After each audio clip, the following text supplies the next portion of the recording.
Ils sont nombreux à être restés derrière ces grilles, sans pouvoir dire adieu au génie du ballon rond. Maigre consolation, ils sont aux premières loges pour voir le corbillard quitter le palais présidentiel.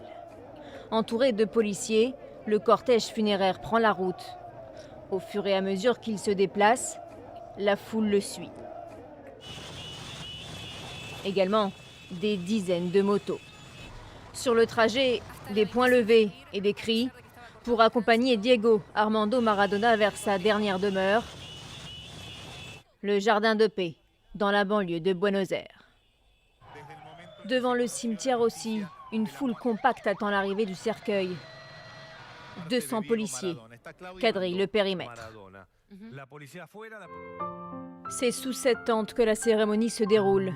En privé, juste la famille et les amis. El Pibe de Oro, le gosse en or, repose désormais aux côtés de ses parents. Plus tôt dans la journée, ils étaient des milliers à se recueillir devant sa dépouille. Notamment le président Fernandez, très ému, et la vice-présidente Cristina Kirchner, qui a déposé un chapelet sur le cercueil. À l'extérieur, de longues files d'attente se sont formées. Nos conocen gracias a él, porque Argentina fue lo que es Argentina gracias a él. Gracias Diego, el país te ama, el mundo te ama, Diego. Representó en todos lados y nunca se olvidó de dónde venía, que eso era lo más importante. Certains rassemblements ont parfois tourné à l'affrontement. Par moments, les policiers ont fait usage de balles en caoutchouc et de gaz lacrymogène.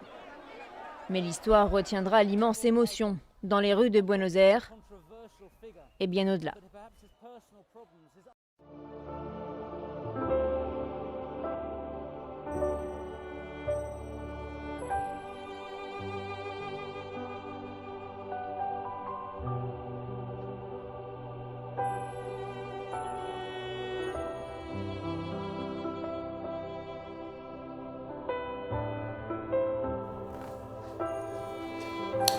Bonjour frères et sœurs, bonjour chers amis sportifs.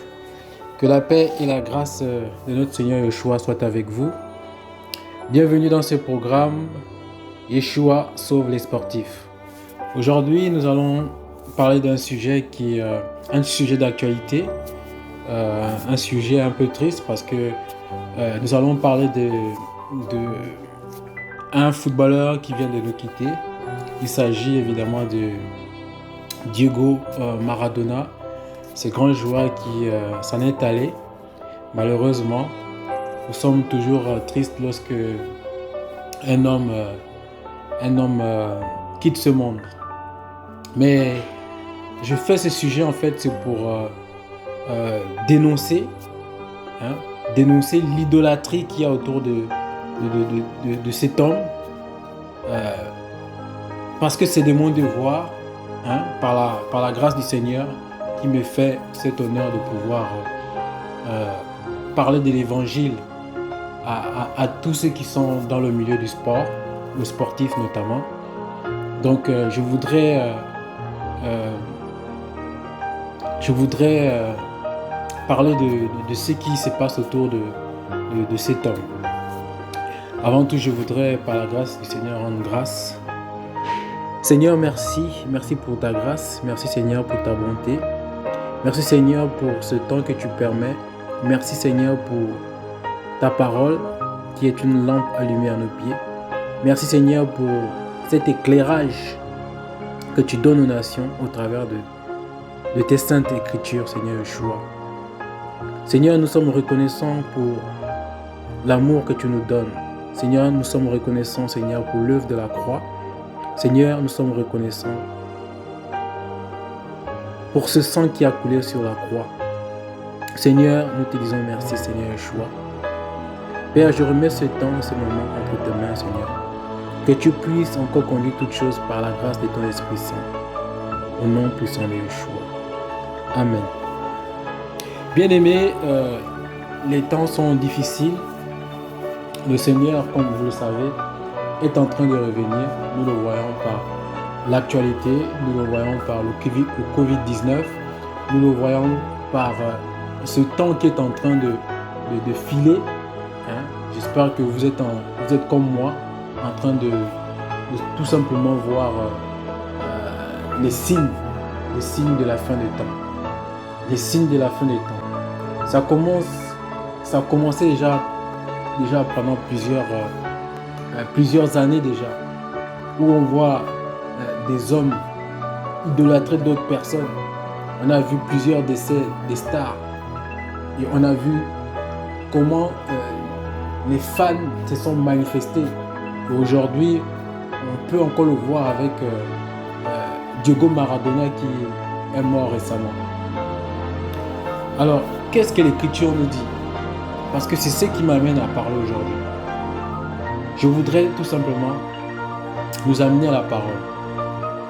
On va prendre nos Bibles et on va lire un passage. On va aller dans le livre de Osée. Osée, nous connaissons ce passage. Nous connaissons cette parole. Pour ceux qui sont amoureux de la parole. Osée, chapitre 4, verset 6. La Bible dit: mon peuple est détruit parce qu'il est sans connaissance. Mon peuple est détruit parce qu'il est sans connaissance. Et la parole a raison, mes bien-aimés. La parole a raison.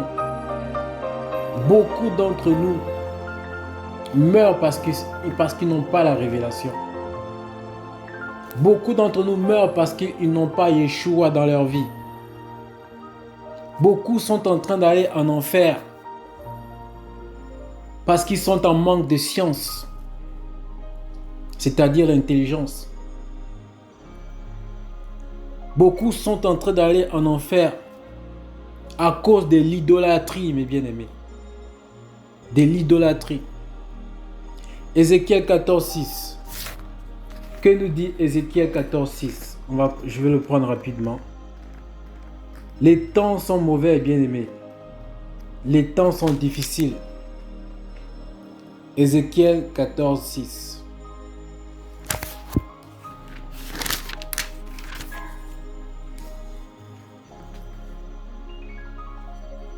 La Bible dit: c'est pourquoi dis à la maison d'Israël, ainsi parle Adonai, Yahweh, revenez et détournez-vous de vos idoles, détournez les regards de toutes vos abominations. Donc le Seigneur fait référence ici aux idoles. Aux idoles. Il dit que ces idoles, ce sont des abominations. J'ai vu des gens pleurer et embrasser la photo de cet homme.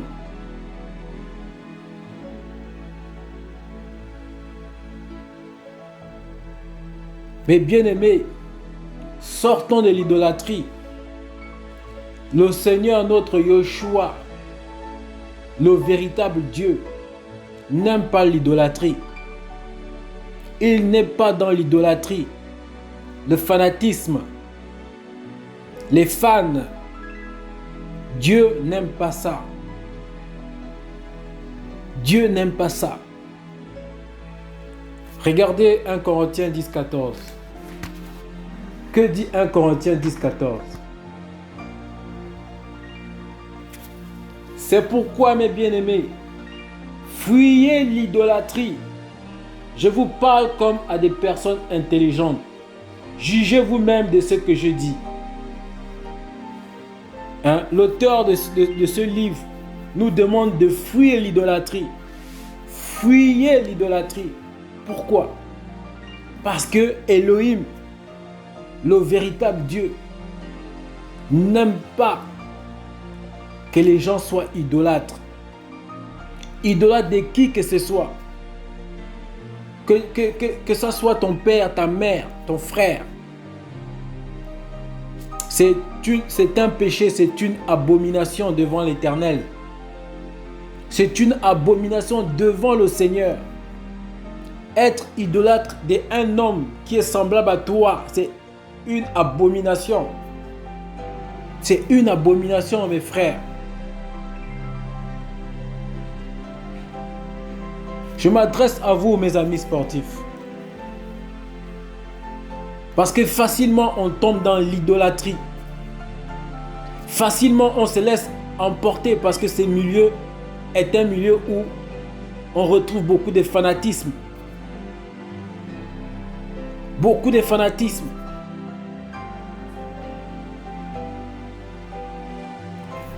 Vous qui êtes dans cette situation, fuyez l'idolâtrie. Refusez qu'on vous adore. Refusez que vous ayez des fans. Refusez qu'on vous porte. On vous mette dans un sommet par des paroles mielleuses. Refusez tout cela. Si vous êtes réellement converti, si vous avez réellement reçu Yeshua comme Seigneur et Sauveur, refusez toutes ces choses. Parce que cela vous amènera à votre perte. Cela vous amènera à votre perte. Regardez ce que dit Ésaïe 42. Je vais prendre rapidement. Je ne veux pas être long. Le Seigneur me met à cœur de parler de ça, c'est important. Les temps sont mauvais, mes bien-aimés. Les temps sont mauvais. Yeshua revient. C'est le moment d'arranger sa vie. C'est le moment d'être au pied du Maître. C'est le moment de lever sa voix vers le véritable Elohim. Pas des pierres taillées, pas des statuettes, pas de photos, pas des images qui ne parlent pas, qui ne glorifient pas, mais être au pied du Maître.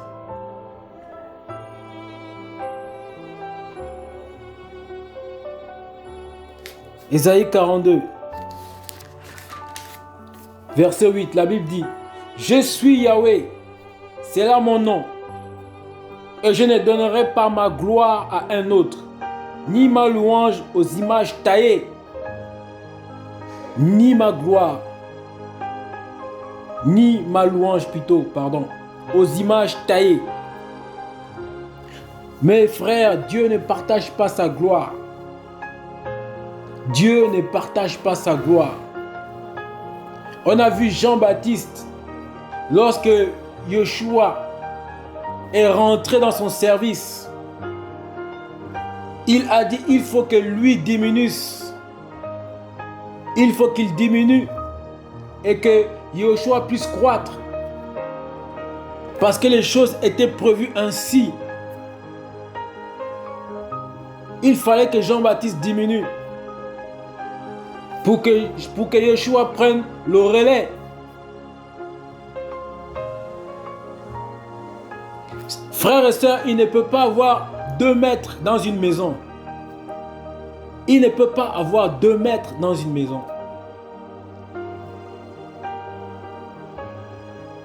Cet homme, on l'a porté comme un Dieu. On l'a porté comme un Dieu. On l'appelait le Dieu argentin. Et croyez-moi, lorsque je parle du Dieu argentin, c'était vraiment le Dieu argentin. On l'a comparé à un Elohim. C'est une abomination devant l'Éternel. C'est une abomination devant l'Éternel. C'est une folie. C'est une folie, mes bien-aimés. Aujourd'hui, on retrouve une église appelée maradonienne. Cette église a été créée le 30 octobre 1998. Est-ce que vous vous rendez compte, mes bien-aimés? Là où la folie des hommes est allée, on est en train de rendre un culte à un homme qui a été fait de chair et de sang. C'est une abomination, mes frères. C'est une abomination. Aujourd'hui, cette église maradonienne, elle compte entre 80 000 et 100 000 adeptes. Oui, frère. Entre 80 000 et 100 000 adeptes. C'est une folie. C'est une folie. C'est une folie. C'est incroyable comment l'homme peut être incrédule. C'est incroyable comment l'homme peut se retrouver dans une telle situation. Adorer un homme comme semblable à soi.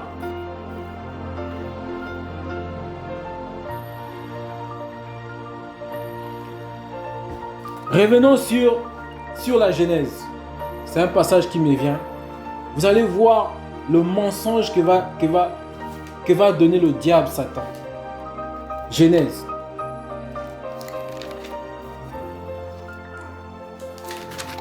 Écoutez ces mensonges.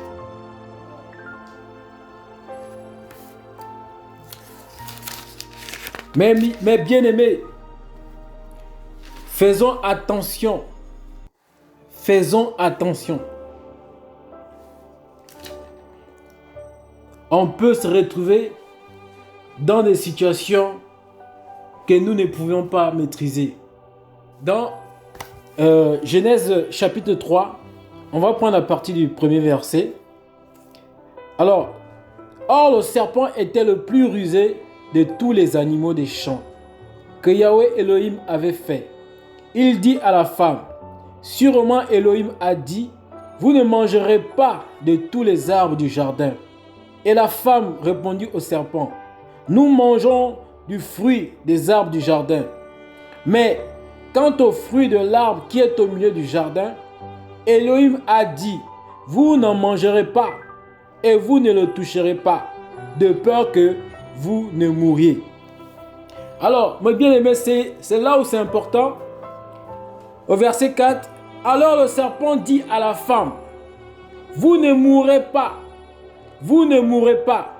Mais Elohim sait que le jour où vous en mangerez, vos yeux seront ouverts et vous serez comme Elohim. Oh frère, connaissant ce qui est bon ou mauvais. Donc le diable dit que le jour où Adam et Ève devaient manger ces fruits-là, ils allaient devenir comme Elohim, donc comme des dieux, comme des dieux.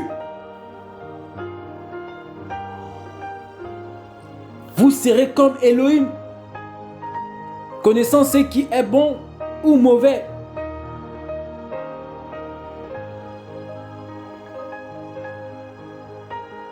Mes frères et sœurs, c'est vraiment triste d'en arriver là.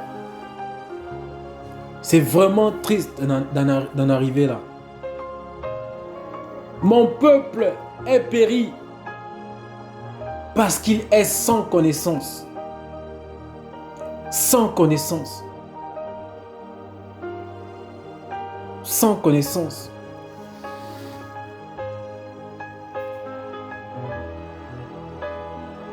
C'est une église que l'on retrouve dans 4 pays latinos. Le Mexique, l'Argentine, l'Espagne et l'Italie.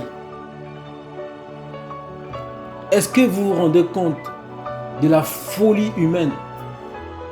Est-ce que vous vous rendez compte de ce que ces hommes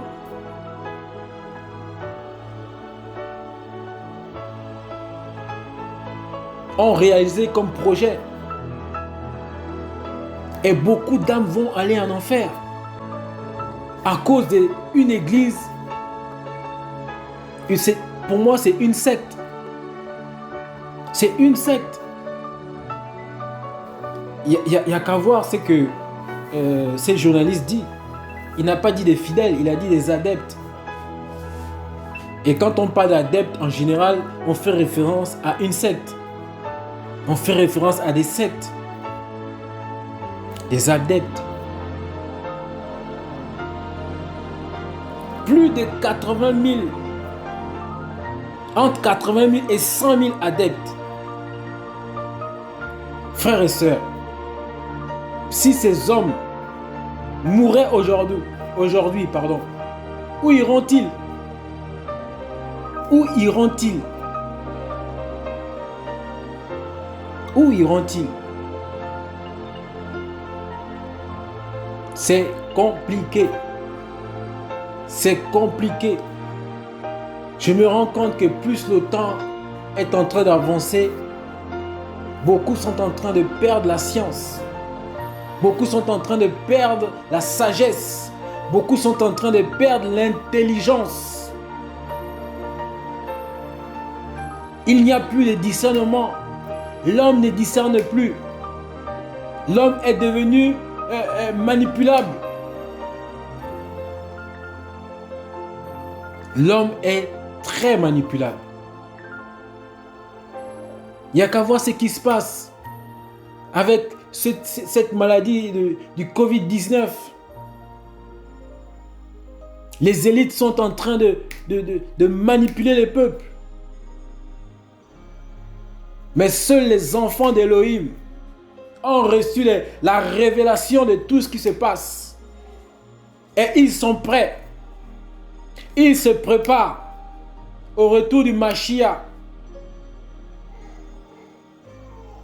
Mes bien-aimés, allez dans la présence du Seigneur.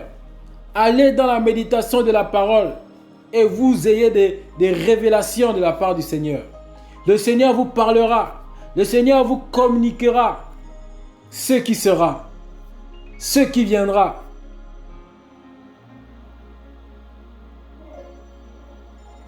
Ne soyez pas des hommes sans intelligence. Ne soyez pas des hommes sans intelligence.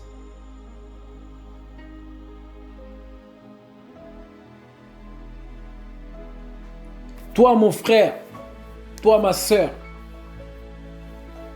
qui a un certain statut dans ton milieu professionnel, dans ton sport, refuse l'idolâtrie, fuis l'idolâtrie. Le Seigneur n'aime pas cela. C'est une abomination à ses yeux. Fuyez l'idolâtrie, mes bien-aimés. Fuyez l'idolâtrie, mes bien-aimés. Toi qui as atteint un certain statut dans ton milieu professionnel, dans ton sport, fuis l'idolâtrie. Refuse qu'on t'adore. Refuse qu'on te porte comme une star. Refuse cela.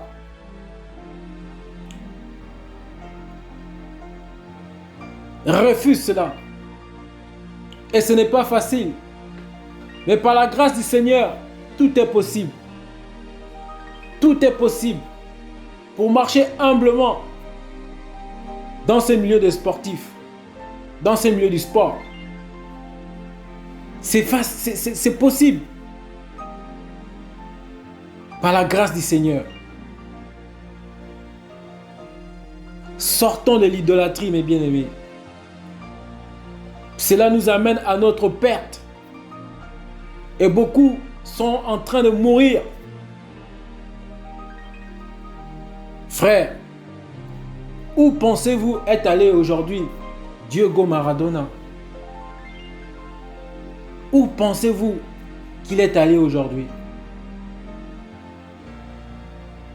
On connaît sa vie. On connaît comment il a marché. On connaît. Et aujourd'hui, des hommes créent des églises à son nom. Des hommes vouent des cultes à cette personne. Mes bien-aimés, que la grâce et la paix du Seigneur soient avec vous. Soyez bénis dans le nom de Yeshua. Bonne journée.